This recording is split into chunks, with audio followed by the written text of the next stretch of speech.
حجر اسود کی دلچسپ تاریخ۔ بسم اللہ الرحمن الرحیم۔ السلام علیکم رحمۃ اللہ وبرکاتہ۔ یقیناً تمام تعریفیں اللہ کے لیے ہیں، ہم اسی کی تعریف بیان کرتے ہیں، اسی سے مدد کے طلبگار ہیں۔ میں گواہی دیتا ہوں کہ اللہ کے سوا کوئی بھی معبود برحق نہیں۔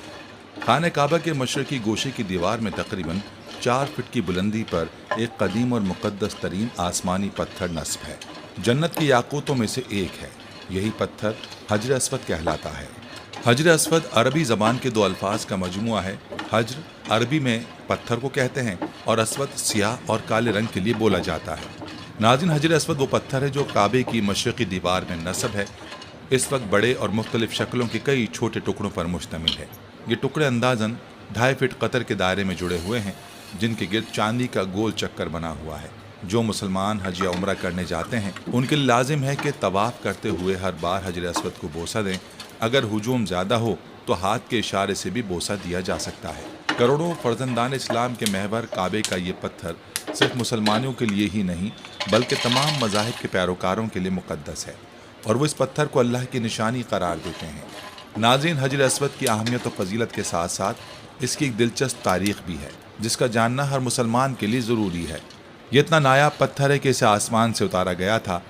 آج کی اس ویڈیو میں ہم آپ کو حجر اسود کی مکمل تاریخ بتائیں گے کہ یہ آسمان سے کب اور کیسے اتارا گیا، یہ ایک سفید رنگ کا پتھر اب مکمل طور پر سیاہ کیوں ہو چکا ہے، یہ 22 سال تک خانہ کعبہ سے جدا کیوں رہا، وہ کون بدبخت تھا جس نے حجر اسود کو چوری کیا، حجر اسود 8 حصوں میں کیسے تقسیم ہوا، حجر اسود کو واپس کون چھڑا کر لایا، اصل حجر اسود کی کیا پہچان ہے، حجر اسود کی تنصیب کا فریضہ کس خوش نصیب ہستی نے انجام دیا۔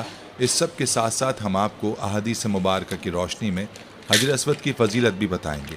ان سب باتوں کے بارے میں جاننے کے لیے آپ سے گزارش ہے کہ ویڈیو کو آخر تک لازمی دیکھیں، اور اگر آپ ہمارے چینل پر نئے ہیں تو ہمارے چینل کو سبسکرائب کر لیں۔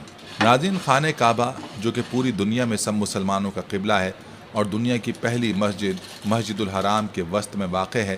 مسجد الحرام کی خصوصیت یہ ہے کہ اللہ تعالیٰ نے اسے امن کا گہوارہ بنایا ہے، اور اس میں ایک نماز پڑھنے کا ثواب 1,00,000 نماز پڑھنے کے برابر ہے۔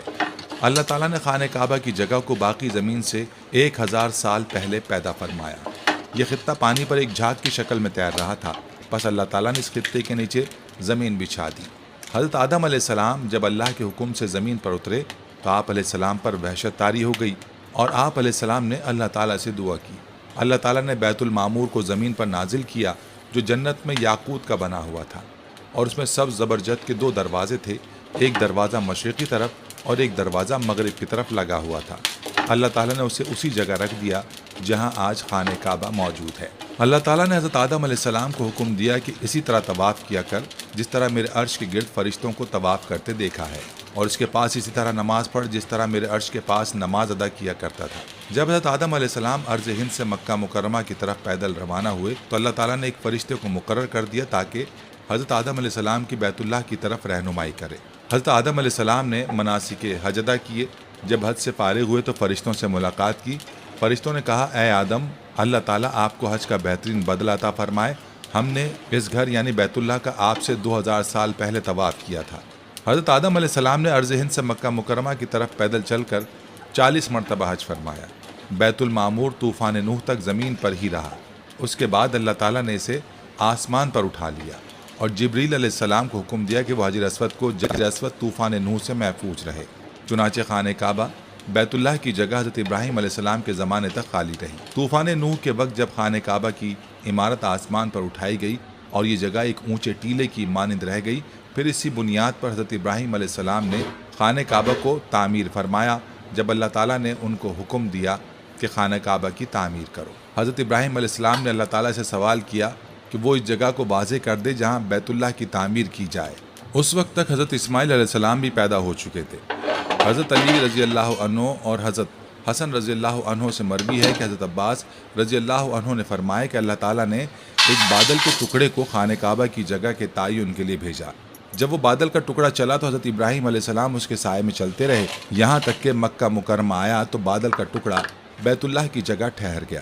یہاں حضرت ابراہیم علیہ السلام کو آواز دی گئی کہ بادل کے ٹکڑے کے سائے کے نیچے خانہ کعبہ یعنی بیت اللہ کی تعمیر کرو، نہ اس میں کمی کرو اور نہ زیادتی کرو۔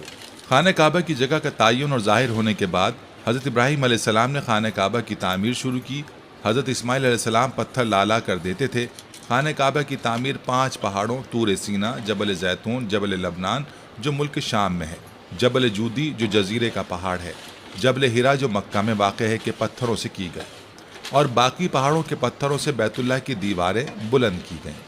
جب حضرت ابراہیم علیہ السلام نے حجر اسود کی جگہ تک بیت اللہ کی تعمیر مکمل کر لی تو اپنے بیٹے اسماعیل علیہ السلام سے فرمایا، میرے پاس ایک بہترین اور خوبصورت پتھر لاؤ جو لوگوں کے لیے بطور علامت برقرار رہے۔ حضرت اسماعیل علیہ السلام ایک پتھر لائے۔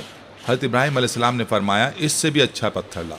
چنانچہ اسماعیل علیہ السلام پتھر کی تلاش میں نکلے تو جبل ابو قیس سے آواز آئی، اے اسماعیل، تیرے لیے میں نے ایک امانت رکھی ہے، پس تو اس کو لے لے۔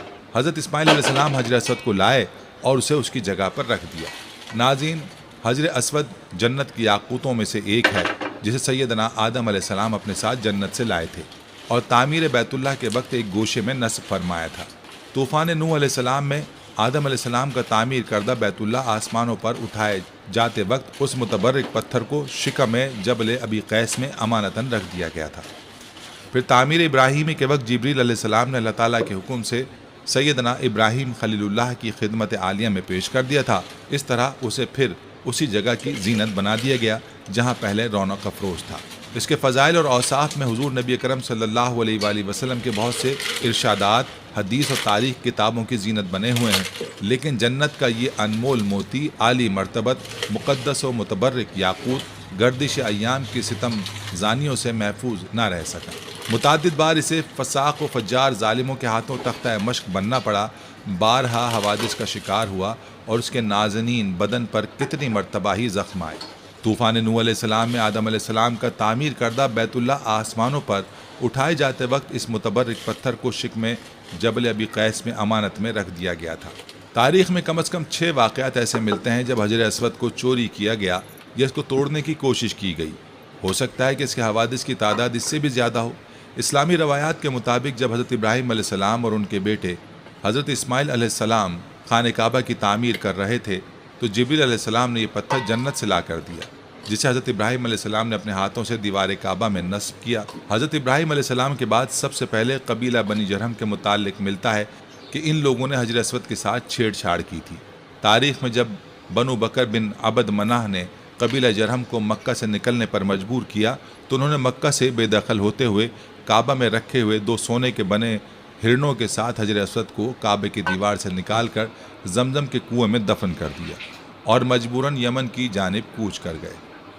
اللہ تعالیٰ کی حکمت دیکھے کہ یہ پتھر زیادہ عرصے زمزم کے کنویں میں نہیں رہا۔ جس وقت بنو جرہم کے لوگ حجر اسود کو زمزم کے کنویں میں چھپا رہے تھے، ایک عورت نے انہیں ایسا کرتے دیکھ لیا تھا۔ اس عورت کی نشاندہی پر حجر اسود کو زمزم کے کنویں سے بازیاب کرا کے نصب کر دیا گیا۔ اس کے بعد